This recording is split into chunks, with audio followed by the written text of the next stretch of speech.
So number one, let's talk about the origin of man. Of course, these are not going to be exhaustive. This is probably something someone who's better educated than myself could talk about for days. But let's talk briefly about the origin of man.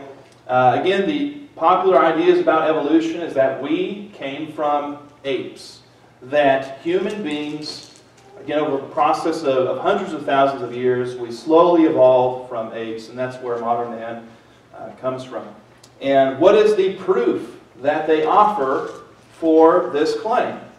Well, there are fossils, and they look to these fossils, and they found certain fossils, and they will say these are what they call the missing links. They will find a fossil of what they believe is a creature which is in that transitioning phase, a creature which is half ape and half man. And they'll say this is evidence that we evolved from apes, these fossils of missing links. And so I have three of them here that have been popular throughout history. The first one is known as Piltdown Man. I believe Piltdown was the area, I think in England, where this was supposedly found. And so here's the actual fossil, the skull. And here's just the artist's kind of interpretation of what this man would have looked like. Piltdown Man. And when this was discovered for quite a long time, this was reported as, this is proof. This is the missing link we have discovered, and this is proof that apes have evolved, human beings have evolved from apes. And this is fake. It was faked. And consider what this one author has written. He says, quote, 40 years after it was announced, it was discovered that scientists had taken, and this is regarding Piltdown Man, scientists had taken a modern human skull and combined it with the jawbone of an orangutan, even filing down the back teeth of the orangutan to make them look more human-like. They dipped the whole thing in acid to give it an aged appearance and presented it to the world as our missing ancestor. Now, again, this is the evidence, and it was faked. It was fabricated. It's a human. This is a human being, but this is they purposely put on the jaw of an orangutan. And this is not the only evidence they have for these so-called missing links. There's other ones. The Nebraska Man was another one. And what is this amazing fossil discovery? They have found the missing link. This is another one. And so what is this amazing fossil discovery which proves, objectively proves that human beings have evolved from apes? What are scientists looking for? Objective scientists who care about the facts, who want to present to the people really, things which define our way of life and help us understand the world. Are you ready for this amazing evidence? They found a tooth. And not just all these teeth, just one of these. This one right here underneath where it says the number 1, this is from the Nebraska Man.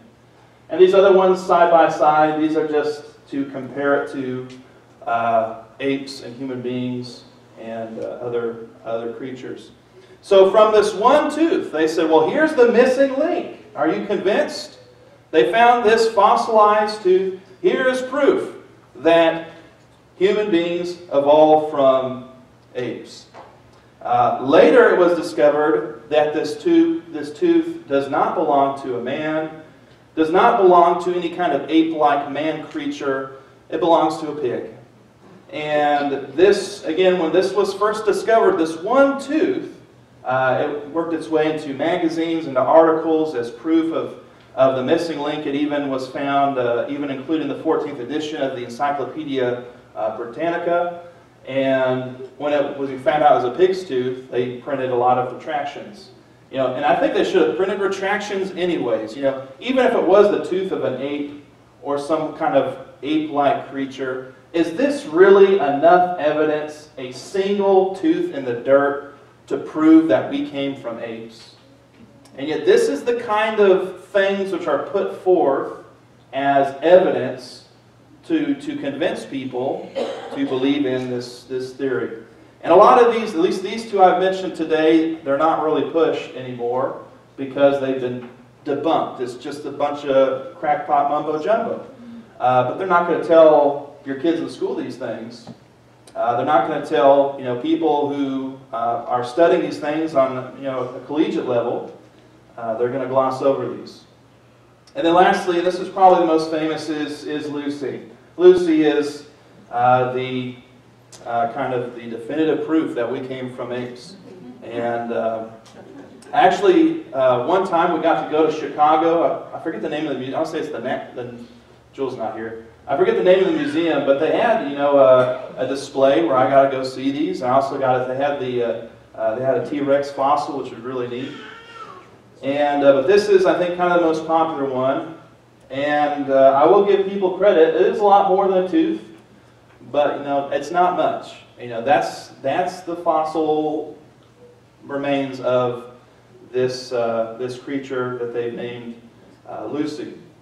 And so apparently they'll say, well, this is an ape-like creature, and it is, again, it's proof that we came from apes.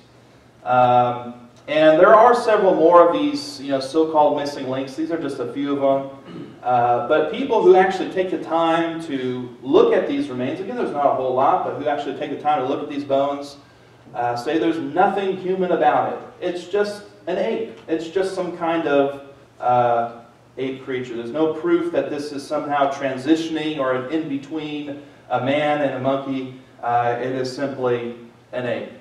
And I would ask you, how many deliberate frauds and fakes have to be presented to the public until we start to understand that there is a conspiracy, that there is an obvious agenda behind all this?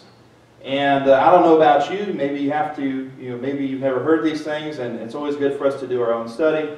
But there's no doubt in my mind that there's absolutely an agenda to force this philosophy down the throats of our public, and especially our kids who are involved in our public school system. And it is a historical fact, it's undisputed, and this is just a few of them, that a lot of these so-called missing links, a lot of this evidence has been proven to be fraudulent, that people went and faked these things, trying to make them into something they are not. Now, there is a scientific law. This is not a theory. There is a scientific law called the law of biogenesis. The law of biogenesis. And simply stated, the law of biogenesis says that life comes from existing life. It's really that simple. That's a scientific law. A living creature, whatever it is, it comes from another living creature. That can be observed, that can be tested, that has been proven, and it can be proven and demonstrated to others. You have two dogs, they procreate, they produce dogs.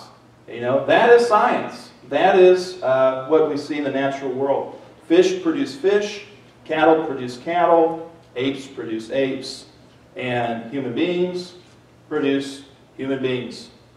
The idea that one kind of animal can change into another kind of animal, again, that's never been observed, cannot be tested, cannot be proven, cannot be demonstrated to others. And those who would say that life can start on its own, that living creatures can produce different species of creatures, really do not believe in the scientific method. And again, these things also contradict the plain statements found in the Bible. Life comes from existing life, and the Bible teaches us that God, who is eternal, who is spirit, and thus able to exist beyond the confines of our natural world, God is the source of all life. God is life, and He has given us life. The Bible tells us that He created us, that He breathed into our nostrils the breath of life. In Luke chapter 3, we find a genealogical record of Jesus Christ, and Luke's record is actually different from Matthew's. Matthew starts with Abraham and David, and then works forward up to the birth of Christ. And Luke's is different. Luke starts with Jesus, but then works backward in time through the lineage of Mary, works back in time all the way to the patriarchs and the first people mentioned in the Bible. And this is the end. This is the end of Jesus's record, his genealogical record. In Luke, it says in Luke 3, verse 38, speaking about Jesus, which was the son of Enos, which was the son of Seth, which was the son of Adam, and notice it says, which was the son of God. The Bible tells us explicitly that the first man came directly from God, that God was responsible for creating him. Again, that is in perfect harmony with what science, real science says, that life comes from existing life.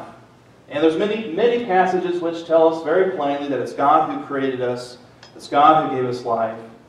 Psalm 100 verse 3 says, "Know ye the Lord, He is God. It is He that hath made us, and not we ourselves. We are His people, and the sheep of His pasture." So we did not create ourselves. We did not just pop into existence. Here we are. God created us. In Ecclesiastes 12 verse 7 it says, "The dust shall return to the earth as it was, and the spirit shall return to God who gave it." So not only did He create us, but ultimately when our physical life is over in this world and the dust returns to dust, the part of us that lives on, that's going to return to God.